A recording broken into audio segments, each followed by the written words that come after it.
योरुची और कोकोशी demon slayer anime के one of the popular characters में एक। योरुची एक ग्रेटेस्ट वॉरियर है, कोकोशिबू अपर रैंक 1 डीमन है। दोनों जुड़वा भाई है, दोनों ताकतवर है। लेकिन आखिर ऐसा क्या हुआ जहाँ पर कोकोशिबू बन गया डीमन और योरुची बन गया ग्रेटेस्ट वॉरियर। अब मैंने पहले सोचा कि मैं इन दोनों के ऊपर सेपरेट वीडियो बनाऊंगा, लेकिन तब मुझे आइडिया आया कि अगर मैं योरुची के ऊपर वीडियो बनाऊंगा तो उसके अंदर भी कोकोशिबू का इन्वॉल्वमेंट है, और अगर मैंने कोकोशिबू के ऊपर वीडियो बनाया तो उसके अंदर भी योरुची का इन्वॉल्वमेंट है। तो मैंने ये सोचा कि दोनों को एक ही वीडियो में एक्सप्लेन कर देता हूँ ताकि दोनों कनेक्ट भी हो जाए और आपको ओरिजिन प्लस एंडिंग भी पता चल जाए। लेकिन आपको अगर ये भी जानना है कि मुजान जन्म कैसे हुआ और मरा कैसे, तो इन दोनों वीडियो को भी देख लो और वीडियो को लाइक भी कर दो। So without wasting any time let's start. ये कहानी सेनगोकू एरा की है, जहाँ पर एक औरत अकीनो सुगीकुनी 2 बच्चों को जन्म देती है। वो दोनों जुड़वा रहते हैं, लेकिन उनमें से जो छोटा वाला बच्चा रहता है उसके सिर पे पहले से ही एक डीमन कर्स रहता है, और वो कर्स मार्क वाला बच्चा और कोई नहीं बल्कि योरुची रहता है। लेकिन उसके डैड को इस बात से उन्हें अच्छा नहीं लगता। यहाँ तक उसका डैड ये भी सोचता है कि इस कर्स मार्क वाले बच्चे को मार दिया जाए, लेकिन उसकी माँ वहीं पर गुस्सा होकर उन्हें रोक देती है। लेकिन तभी उसके डैड ये डिसाइड करते हैं कि जब योरुची 10 साल का हो जाएगा उसे टेम्पल भेज दिया जाएगा प्रीस्ट बनने के लिए, और उसकी माँ भी इस बात पे एग्री कर लेती है। और इसी के बाद जैसे ही कोकोशिबू मिचिकात्सु और योरुची बड़े होते हैं तो हमें ये पता चलता है कि उसके डैड ज्यादातर ध्यान अपने बड़े बेटे मिचिकात्सु को ही देते थे, उसे अच्छे से ट्रीट करते थे, खाना पीना और रहने की जगह भी अच्छी थी। लेकिन दूसरी तरफ योरुची को एक छोटे से घर में रखा जाता था, उसे खाना पीना भी अच्छा नहीं मिलता था और वो हमेशा अपनी माँ के साथ ही रहता था। यहाँ तक मिचिकात्सु को भी ट्रेनिंग दी जाती थी, लेकिन दूसरी तरफ योरुची को कोई भी ट्रेनिंग नहीं दी जाती थी। यही नहीं, योरुची के डैड उसे अनलक्की समझते थे, और इसी बात से योरुची छोटे साल में ही डिप्रेशन का शिकार हो जाता है। उसे इस बात से बहुत बुरा लगता है कि आखिर वो क्या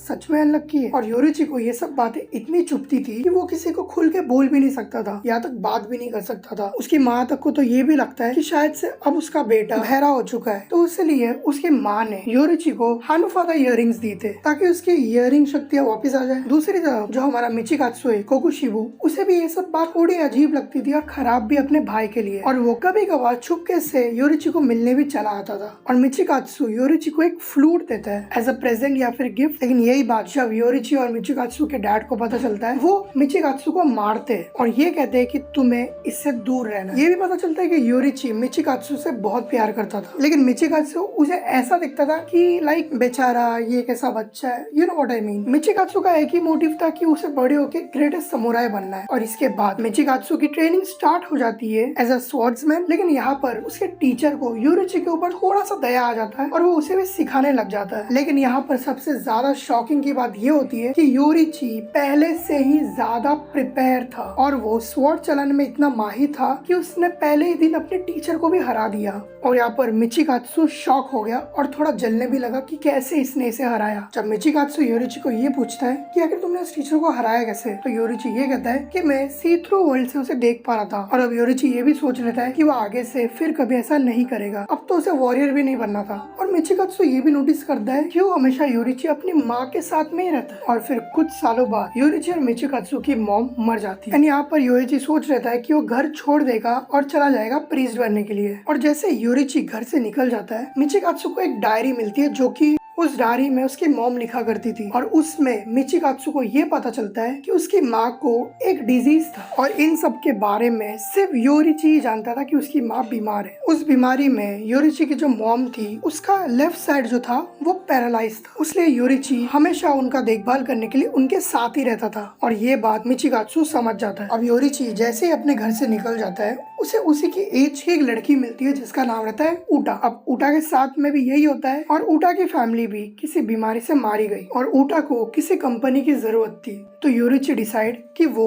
उसी के साथ रहेगा। और बहुत साल बाद ऊटा और योरुची शादी भी कर लेते हैं और ऊटा प्रेग्नेंट भी हो जाती है। अब जिस दिन ऊटा की डिलीवरी होती है तो योरुची निकल जाता है डॉक्टर को लाने, लेकिन जब तक वो घर पे पहुंचता है वो देखता है किसी डीमन ने ऊटा और उसके होने वाले बच्चे को मार दिया रहता है। और यहाँ पर योरुची उसी के लाश को लेकर रोता रहता है बहुत ही ज्यादा। यहाँ पर योरुची टूट चुका होता है। और फिर यही एक डीमन स्लेयर योरुची को ये कहता है कि यह वक्त आ चुका है, तुम भी एक डीमन स्लेयर बन जाओ और बदला लो अपने फैमिली का। और फिर योरिची की ट्रेनिंग स्टार्ट हो जाती है एक डीमन स्लेयर बनने की। लेकिन योरिची तो पहले से स्ट्रॉन्ग था और यहाँ पर योरिची क्रिएट करता है सन ब्रीदिंग को, जिससे बहुत सारे ब्रीदिंग टेक्निक्स भी क्रिएट हो जाते हैं, क्योंकि वो टाइम पे कोई भी टेक्निक्स थी ही नहीं। और उसके बाद 14 ब्रीदिंग स्टाइल्स क्रिएट हो गए, लेकिन सन ब्रीदिंग सिर्फ और सिर्फ योरिची को ही आता था। दूसरी तरफ मिचिकात्सु की शादी भी हो चुकी थी, वो एक निंजा बन चुका था और उसके बच्चे भी थे। लेकिन अचानक से उनके ऊपर एक डीमन अटैक कर देता है, जिन्हें हराने आता है योरिची, और वो इस डीमन को काट भी देता है। और यही सब मिचिकात्सु देख लेता है और मिचिकात्सु ये सोचता है कि अभी तक योरिची जिंदा है। मिचिकात्सु को कोई फर्क ही नहीं था उसका भाई जिंदा है कि नहीं।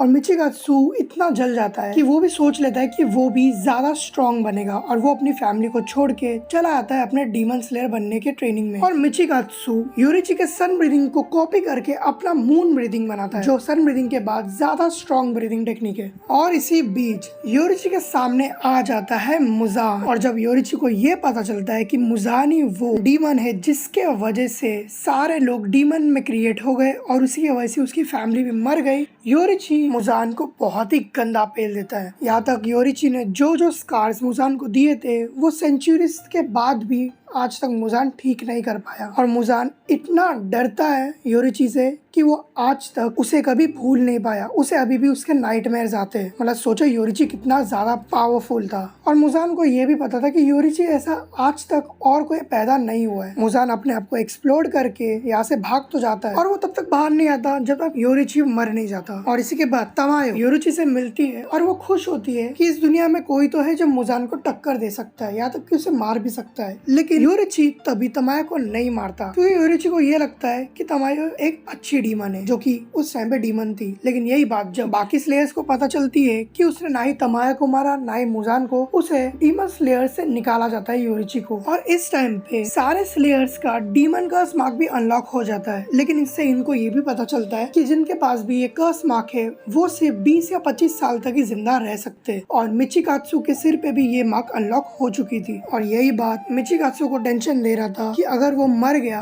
तो वो ना ही स्ट्रॉन्ग बन पाएगा और ना ही योरिची को सरपास कर पाएगा। सो इसी बात को ईगो पे लेके वो मिलता है मुजान से और वो ये कहता है कि वो उसे डीमन बना दे। फिर मुजान उसे डीमन बना देता है और वो अब ना ही मर सकता है और वो सोचता है कि अब योरिची से भी ज्यादा स्ट्रॉन्ग हो चुका है। और जब योरिची को निकाल दिया जाता है वो उसी घर पे जाता है जहाँ पर ऊटा और वो रहते थे। लेकिन अब इस घर पे रहते हैं तांजीरो की फैमिली। सो हाँ, यही कनेक्शन है योरिची तांजीरो उसके डैड की। अब इस फैमिली के ऊपर एक डीमन अटैक होता है जिसे योरिची बचा लेता है उन फैमिली को। लेकिन यहाँ पर तांजीरो की प्रेग्नेंट रहती है और योरिची डिसाइड करता है कि वो फटाफट जाके डॉक्टर को लाएगा और इस बार इस फैमिली को बचा लेगा। और फिर तांजीरो की मॉम को एक बेबी होता है जिसे देख के योरिची बहुत ही ज्यादा इमोशनल हो जाता है। और यहाँ पर योरिची ये भी कन्फेस करता है तांजीरो के डैड को कि वो एक चीज से बहुत ही ज्यादा रिग्रेट करते हैं कि उसने मुजान को नहीं मारा, क्योंकि ही नोज कि अब मुजान जब बाहर आएगा तब तक वो और भी ज्यादा डीमंस क्रिएट करेगा और ह्यूमंस को मार डालेगा। यहाँ पर तांजीरो के डैड ये कहते हैं कि जो भी तुमने किया वो तो जानबूझ के नहीं किया,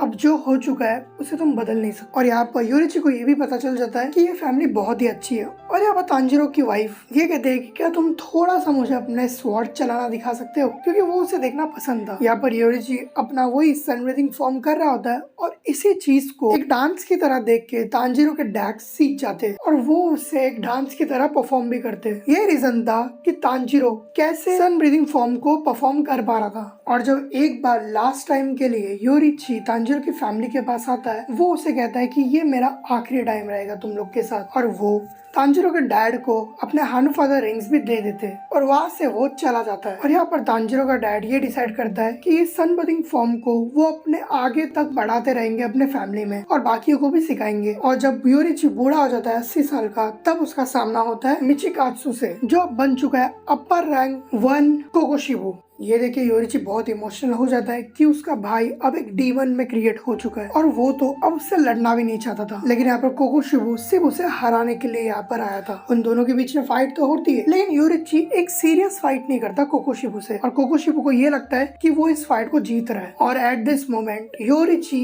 एक स्लेयर के फॉर्म में मर जाता है उसके बूढ़े होने की वजह से। लेकिन यहाँ पर कोकोशिबु इतना कमीना होता है कि वो जो फ्लूट योरिची को दिया था, जो योरिची ने हमेशा बचपन से अपने पास रखा था वो इस फ्लूट को तोड़ देता है और वो उसे भी मार डालता है और योरिची मर जाता है। अब इसके बाद मुजान बाहर निकल जाता है और वो सारे डीमंस मिलके जितने भी सन ब्रीदिंग स्लेयर जो सीख चुके हैं वो उन्हें खत्म कर देता है। लेकिन मुजान को अभी तक ये पता नहीं रहता कि अभी तक तांजीरो की फैमिली से ही ये सन ब्रीदिंग फॉर्म पास हो रही है। तो मुजान खुद जाता है और तांजीरो की फैमिली को खत्म कर देता है। और उसके बाद अब तक जो हो रहा है वो आपने एनीमे में देखा ही होगा। सो अब आते हैं कोकोशिबो के फाइनल एंडिंग में। अब फाइनल बैटल के टाइम कोकोशिबो का सामना होता है 3 हाशिरास से, जो कि पहला था तोकितो। जब तोकितो के साथ कोकोशिबो का सामना होता है तो तोकितो को ये पता चलता है कि उसका पूर्वज और कोई नहीं बल्कि कोकोशिबो ही है। लेकिन यहाँ पर कोकोशिबो तो तोकितो के साथ लड़ भी नहीं रहा था, वो उसके साथ मजाक कर रहा था, खेल रहा था उसके साथ, और वो तोकितो का एक हाथ काट देता है। यहाँ पर कोकोशिबो तोकितो को ये भी कहता है कि तुम चिंता मत करो, तुम हमारे साथ डीमन बन जाओ और मुजान तुम्हें ले भी लेगा, जिसके मदद से तुम अपना एक हाथ वापस रीजनरेट कर सकते हो। और यहाँ पर गेनिया भी फाइट कर रहा होता है कोकोशिबो के साथ। लेकिन कोकोशिबो को जब ये पता चलता है कि गेनिया उसे शूट कर रहा है तो उसे बचाने आता है सानेमी। और जब सानेमी और कोकोशिबो की फाइट होती है तो सानेमी अच्छा हिट करता है उसके ऊपर, और कोकोशिबो ये भी सोचता है कि पहली बार ऐसा कोई हाशिरा मुझे मिला है जो एक्चुअल में मेरे साथ फाइट कर पा रहा है। और यहाँ पर जैसे ही कोकोशिबो सानेमी को मारने ही वाला होता है तभी यहाँ पर एंट्री होती है ग्योमी की, द स्टोन हाशिरा। और वो यहाँ पर सानेमी को ये कहता है कि तू थोड़ी देर के लिए रेस्ट कर ले क्योंकि मैं इसे अकेला ही संभालने वाला हूँ। मतलब समझ जाओ भाई, ये बंदा बहुत ही ज्यादा स्ट्रॉन्ग है। अगर आपने मेरी मुजान वाली वीडियो देखी होगी तो आप समझ ही गए होंगे कि मैं ग्योमी कितना ज्यादा स्ट्रॉन्ग है।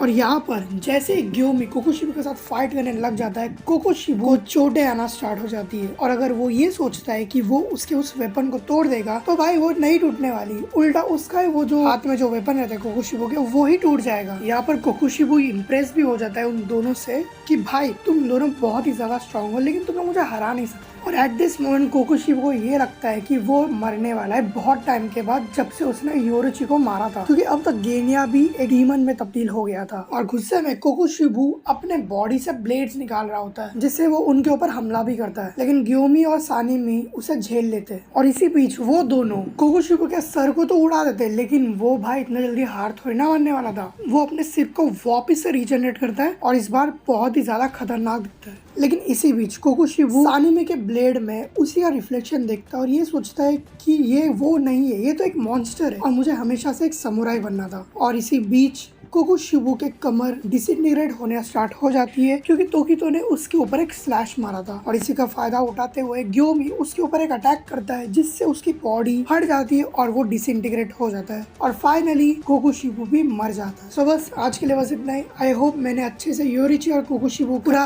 ओरिजिन और एंडिंग क्लियर कर दिया होगा। लेकिन अगर मुझसे कोई मिस्टेक हुई रहेगी तो आप मुझे उसे कमेंट में बता सकते हो। और अगर आपको कोई और भी वीडियो चाहिए तो मुझे कमेंट करो। और अगर आपको मेरी मेहनत अच्छी लगी तो प्लीज एक लाइक भी कर दो और सब्सक्राइब भी कर दो। मैं मिलता हूँ आपको नेक्स्ट वीडियो में, तब तक के लिए थैंक्स फॉर वॉचिंग।